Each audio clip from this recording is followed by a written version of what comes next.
ζητήσω συγγνώμη γιατί η πρώτη παρουσίαση θα είναι τον Mike Darnell από το Microsoft TV USA και ειδικά για την σημερινή ομιλία του. Θα είναι στα αγγλικά. Ελπίζω ότι όλοι δεν έχουμε πρόβλημα με κάποιες βασικές έννοιες. Θα είναι και αρκετά τακτική παρουσίαση. Αν χρειαστεί στο τέλος θα διευκρινίσουμε κάτι εδώ δίπλα μας. Την όλη κουβέντα συντονίζει ο κύριος Λεκάκος από το Οικονομικό Πανεπιστήμιο Αθηνών. Μαζί μας είναι κατά σειρά ο κύριος Mike Darnell από Microsoft TV USA, ο κύριος Μαθιός από την DIGA, ο κύριος Λεκάκος από το Οικονομικό Πανεπιστήμιο Αθηνών και ο κύριος Σίγουρας, ο οποίος είναι ο διευθύνων σύμβουλος στην Absol πλέον, αλλά το παρελθόν του είναι βεβαρημένο στον χώρο της ψηφιακής τηλεόρασης και των υπηρεσιών της. Λοιπόν, τους καλωσορίζω και τον κύριο Λεκάκο για να προλογίσει τον πρώτο μας συγκεκριμένο. Ευχαριστώ πολύ. Λοιπόν, καλησπέρα για από μένα. Θα πρέπει να μιλήσω αγγλικά για να καλωσορίσω τον κύριο Darnell. So, beginning from me, I would like to welcome Mr. Darnell from Microsoft TV USA, who will be the first speaker in this session. I hope we have more attendance later on.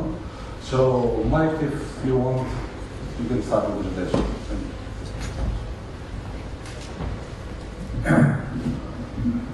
Thanks very much. My name is Mike Darnell, and I'm a user researcher in the Microsoft Media Room group, and I'm very honored to be here. I hope that Demetra said something good about me. I don't understand Greek. So today I'm going to be talking to you about the future of television. In particular, I'm going to talk about it from the user experience point of view. Microsoft Media Room is located in Silicon Valley in California. And in that same valley, there's also a variety of other companies that do work in the television technology area. For example, Apple and Google. So Microsoft Media Room is the #1 IPTV platform in the world. We have 26 deployments around the world in 18 countries. And in fact, one of the deployments is right here in Athens, HOL TV.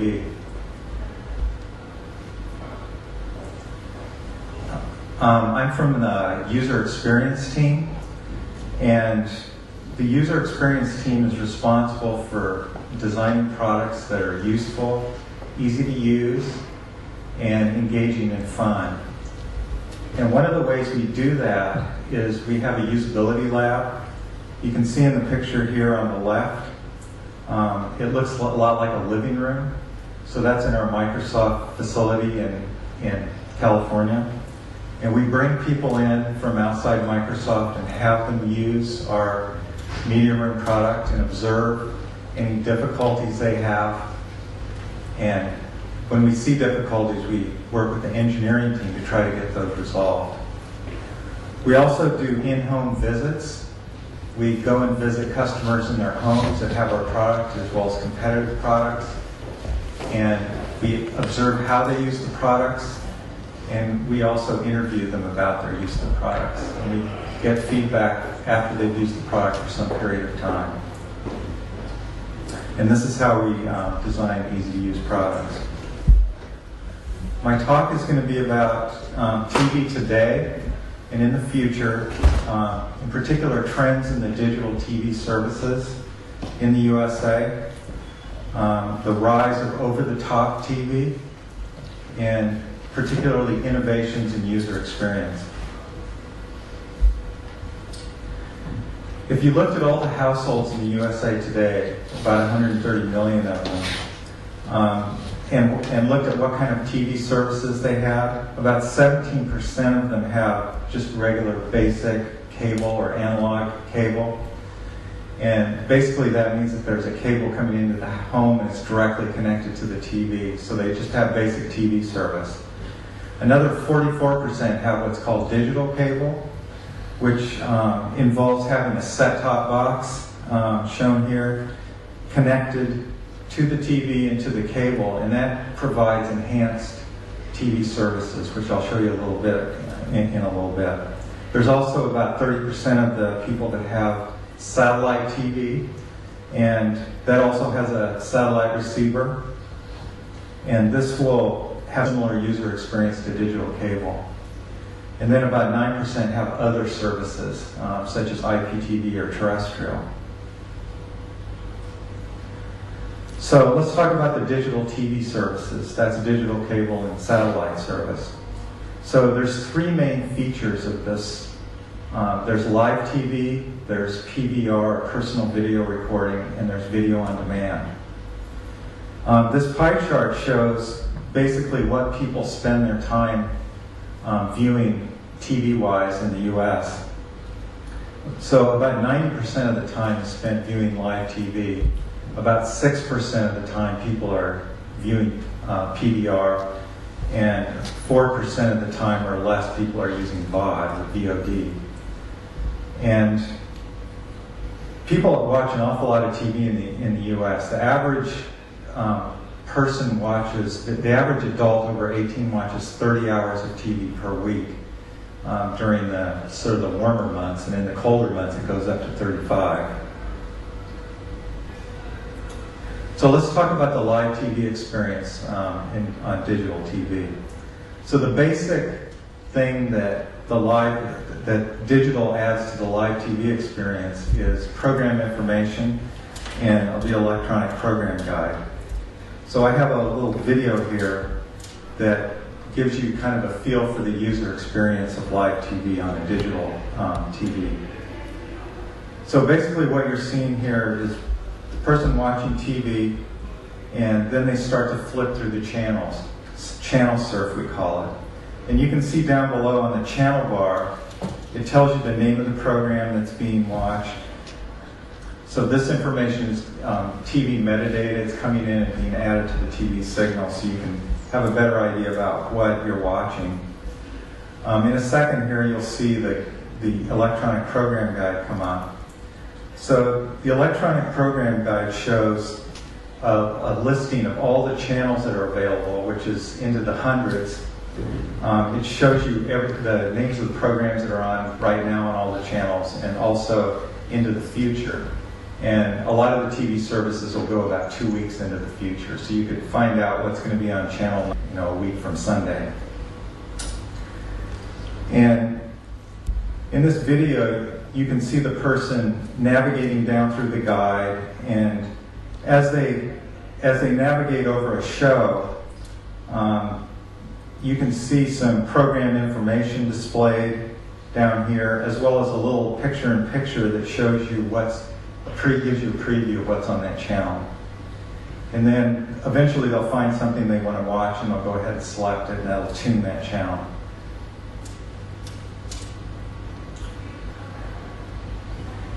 So as a user researcher, one of the studies that I did recently was an in-home study of actual TV viewing.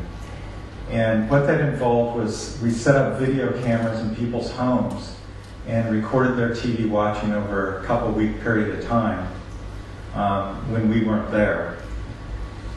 And this little video clip gives you a feel for what the data ended up being. So basically the recording involved this big screen up here, which shows what the person was watching on TV. And then down below here is a view from the video camera that's looking out into their living room. And this particular person is folding their laundry while they're watching TVs. And I'm going to talk a little bit more about the data from this study. That was a good clip. So the study allowed me to determine what are the most common behaviors people do while they're watching live TV. And by most common behaviors, I mean interacting with the TV, as well as other sort of significant events that might have happened in the room. So the most common thing that was observed is, besides actually watching the program, was reacting to advertisements. So whenever advertisements came on, people would change the channel to watch something else because they didn't want to watch the ads. That was the most common thing. The next most common thing was to actually watch ads. After that was choosing a show in the guide or the EPG to watch. And we just saw a demo of that in the previous slide. The next most common thing was to watch ads distractedly. And what I mean by that was that when the advertisements came on, people would end up with other people in the room and not really paying attention to the advertising. And finally, coming to the end of the show is the next most common thing, and so on. So as you can see, the presence of ads on TV was the kind of the one thing that drove behavior the most while people were watching live TV. And this chart basically shows by the thickness of the arrow what the most frequent activity was following ads.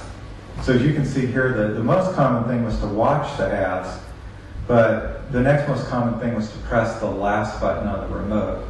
And what the last button does is it immediately flips to the previous channel. So you're trying to avoid the ads in that case. And the next most common thing was to actually go to the EPG and find something else to watch. So this is a video example from the study that I told you about where I installed video cameras in people's homes that basically shows you some of this ad avoidance behavior with live TV. So you see a guy down here in his living room watching TV, and his show is watching is going into a commercial break now, and an ad just came on, and what he does is immediately hits the last button. He goes to the previous channel, but there's an ad on there too, so he hits it again and comes back to the channel he was watching. And at this point, he just spends a little bit of time watching the ads. And the next thing you'll see him do is to go to the EPG, and he punches in a channel number, and it goes to a fairly distant channel and tunes it. So this kind of illustrates the basic behavior, ad avoidance behavior that we see with live TV. So the next most common feature that people use when they're watching TV is personal video recording, or PVR. And as you're probably all aware, PVR enables digital recording of programs without tapes. So people can set up, many of their favorite programs to be automatically recorded onto their PVR, and then they can watch them at their leisure. They don't have to be sure that they're home at 8 o'clock on Thursday to watch their favorite shows. What little video example shows is what the user experience is like of choosing a recording to watch once it's recorded onto your PVR. So people will go to the menu, they'll navigate over to the right, choose Browse Recordings. They'll see a list of their recorded programs. They choose one, The Office in this case. There's 3 episodes recorded. They choose the second episode. You can see there's information there about the episode, and then they can go ahead and resume play. So this is a very high frequency activity for people with PVRs watching recordings. And this kind of gives you a feel for what it's like on the digital TV services. Okay, so what behaviors do people do most often while watching recorded TV or using their PVR? Well, this should sort of seem a little bit familiar. The main thing that they do is to skip ads. So when ads come on, they fast forward through the ads. They don't have to watch them. The next most common thing people do is to skip content. So they might be watching a program and there's a scene in it that they're not that interested in, so they just skip ahead and maybe find a more interesting scene. They also pause. For example, somebody might come into the room to talk and they just hit the pause button so they can carry on a conversation without missing any of the program. The next most common thing is watching ads attentively and coming to the end of the recording. And so, like live TV, the most common behaviors where people interact with their TV is basically in response to ads coming on. And with PVR, you can see by far and away the most common thing people do is to skip the ads. And in this diagram, like you saw before, the size of the arrow reflects the relative frequency that they do that.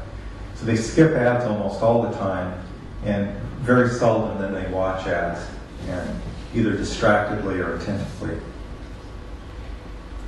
And this is a little video clip from the study where I installed video cameras in people's homes. that basically shows you some of this ad skipping behavior. So the guy's sitting here on his sofa with his laptop on his lap, watching American Idol to ad break, and very routinely grabs the remote control and fast forwards through the ads. And it's almost like he didn't have to think about it. It's just almost a reflex. And this is kind of interesting too. These are his kids, 8 years old and 6 years old. They're sitting on the couch here and they're watching SpongeBob. And SpongeBob goes into an ad break here. And so the older kid grabs the remote control and skips through the ads, just like his dad does. And it kind of shows you how this PVR ad skipping behavior is being passed down from one generation to the next. Finally, the third main feature of digital TV is video on demand. And video on demand, as you probably are aware, is a large library of TV programs and movies that you can watch anytime you want. It's sort of like having a PVR that has thousands of programs recorded on it, but you didn't have to set up any of their recordings. And this little video is just an example of what it's like to play back one of these recordings. So you go into on demand, you navigate to a category, in this case free on demand. Navigate down to a subcategory, in this case kids and family. Choose a channel, Nickelodeon. Choose a program on that channel, in this case The Troop. And there's 3 episodes available here to watch. And the second episode is played back. So it's very similar to playing back a PVR recording. So what do people watch in the US? Well, there's a company named Nielsen that basically studies how many people in the country watch each program as it's aired. They keep track of this, they publish it every week, and that information is used to determine the value of advertising on a program. So programs that are watched a lot can charge a lot of money for their ads, and so on. So this is a sample of data from the week of November 13th, 2010, and the most watched program that week was Sunday Night Football. Football season had just started. So 23.1 million people watched Sunday Night Football. And next on here is America's Got Talent, which is a variety show, 16.4 million.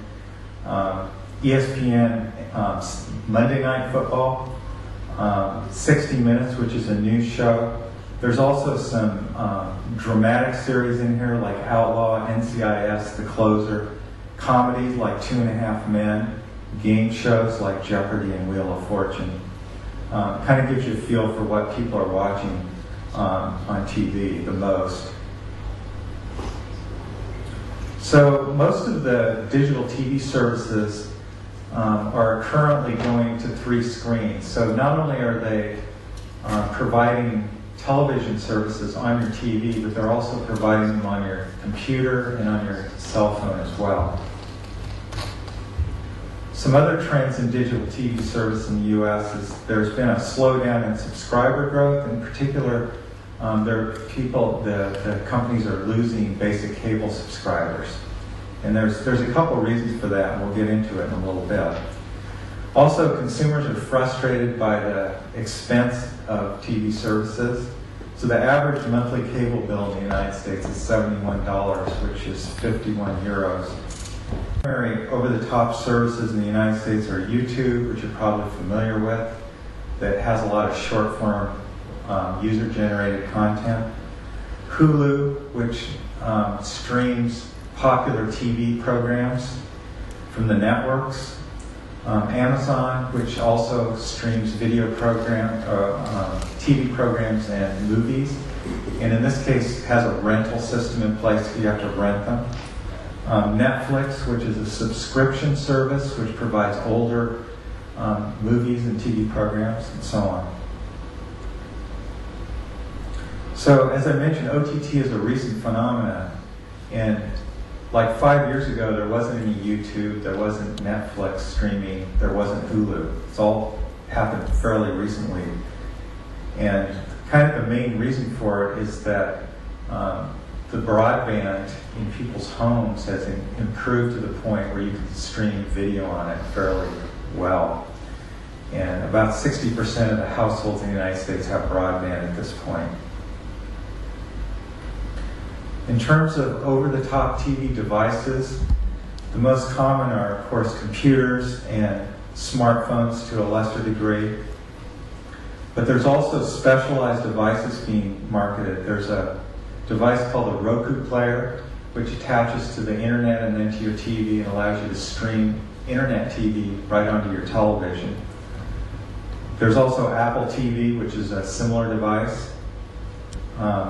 Most of the Blu-ray players, at least the high-end ones now, have internet connectivity and are able to stream video to your TV.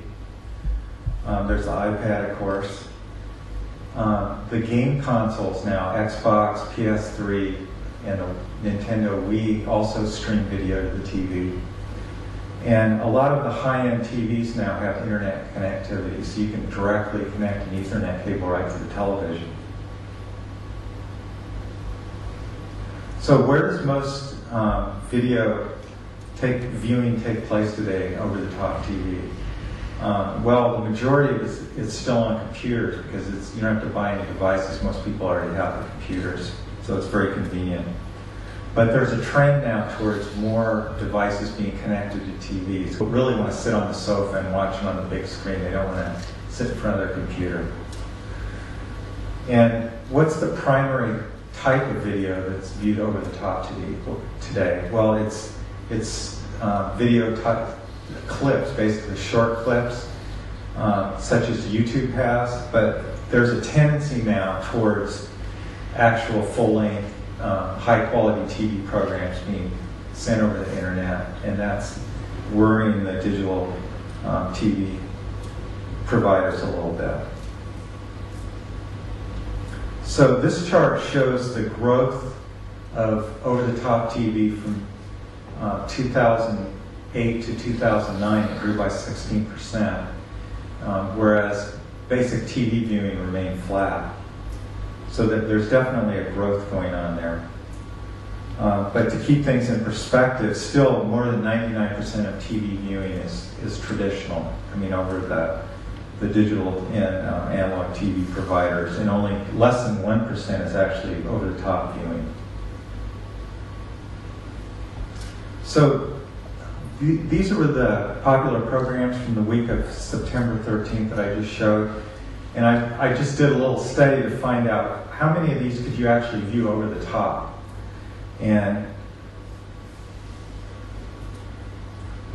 so of the 15 most popular TV programs, 11 of them you could actually view over the top over the internet rather than having to have a TV service. That was a little bit surprising to me. I was expecting maybe a little bit less than half. But it just shows how much the content is growing on the internet.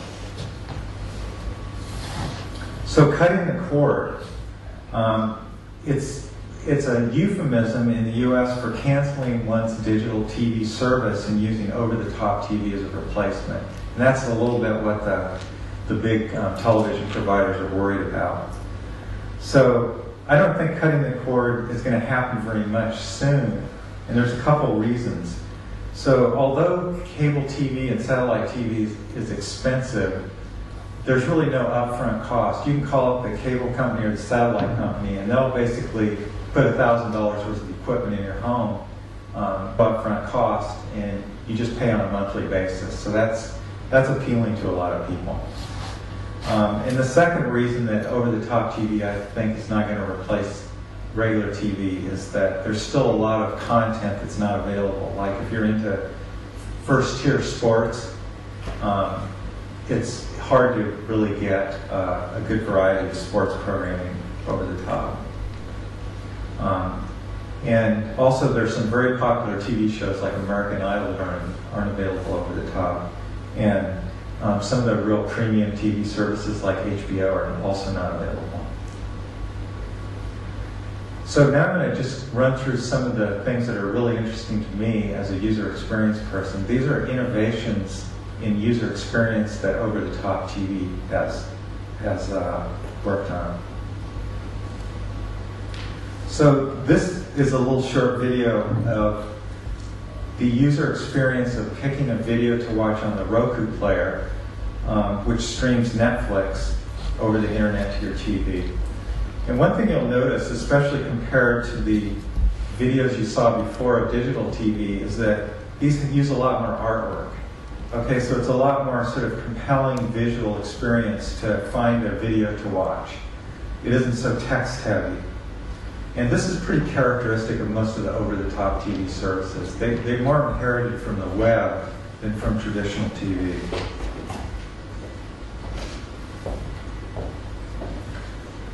So the next thing I wanted to note was that the remote controls associated with the new over-the-top TV devices that are connected to the TV are much simpler than your traditional remote.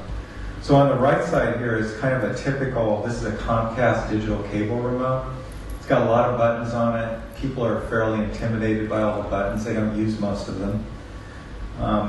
When people see these simplified remotes in the usability lab, you can really see a positive emotional response going out. People thinking that, wow, this is really nice. So speaking of input, there's even work done now on totally eliminating the need for control. So the Xbox has this new device called Kinect that will let you use hand gestures or voice to control the TV. Now you probably are not going to be able to hear this, so I'll just kind of explain what's going to happen. And the voice is written on the top of the screen too, but this is a little video clip that shows a family sitting in front of their TV, and the son runs in the room and says Xbox pause, and the TV pauses, and he grabs a handful of popcorn, and then he sits down and says Xbox play.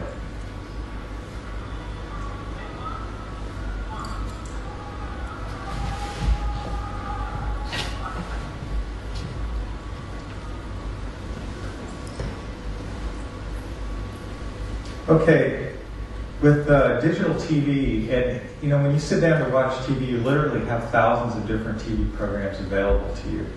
And people, it gets to a point where there's just too many things to go through when you're trying to figure out what you want to watch. And so personalization is an attempt to give the TV a model of who is watching at the time, and tailoring the display of TV programming to match the person watching. So this video clip is from a new service called Sesame, and the first thing the user's doing here is actually choosing their profile, and then you can see that it has a list of their movies and their TV shows. And so instead of viewing a whole guide full of many programs that are irrelevant, it tailors it just to your taste. And this is based on your patterns of TV watching and also your stated preferences. So that's something else that's characteristic of over-the-top TV. Another thing that's characteristic is to have shorter ad breaks. On traditional TV, ad breaks run about like 3 or 4 minutes, whereas on over-the-top TV, the ad-supported over-the-top TV, the ad breaks are only about 30 seconds long. So even though you can't skip the ads, they're not really long enough to annoy people too much. And another thing they're doing is to actually tailor the ads to the viewer. In this case, instead of just showing an ad, the user gets a few seconds to make a choice between what variety of ad they want to see. So this is an advertisement for shampoo, and you can choose which kind of hair you have. So if you have thick hair, you can get the ad tailored to your thick hair. So by having the user make explicit choices like this, it actually makes the ad experience a lot more tolerable. And finally, we all know that during primetime TV, a lot of TV viewing is basically social. So people are watching TV together. And so here's a new feature that lets you watch TV with somebody that's not in the same room with you. In fact, they could be in another state. So it's called Xbox Party Mode, and it works with Netflix. And the way this works is, let's say you're sitting down here and you're watching a movie on your Xbox, and you see a little notification down here that says Usability Cave is online. So Usability Cave is a gamer tag for one of your friends that happens to live in another state. So you say, well, why don't I watch TV with the Usability Cave? So you choose that you want to watch with a party, and you choose Usability Cave here. What that does is it sends a notification to Usability Cave that you started a party and you want to invite him. So party invite sent. And then you go back and resume watching your video. But instead of just watching the video, now you're going to be watching it in a party room. So there's the party room. It's like a theater. There's a row of seats here. Here you come, your avatar anyway, and you sit down, and you're basically waiting for Usability Cave to show up. And there's a notification, Usability Cave has joined your party. And you should be able to see Usability Cave come into the party room pretty soon. And it goes through the process of synchronizing the video. So what he sees in New York, you're seeing in San Francisco at the same time. The videos are synced. So you're seeing the same thing as if you're sitting in the room together. So there you are, and using your headset over here, you can basically sit there and watch the same program and talk to each other just as if you were in the same room. And in a second here, Usability Cave's going to say, well, I'm going to go and I need to go do something else, and he turns off his Xbox. Before that, though, they have this little feature called emotes, and you can choose a little behavior for your avatar. So in this case, he chose funny, and you can see the avatar laughing there. So this kind of adds a little animation to the experience.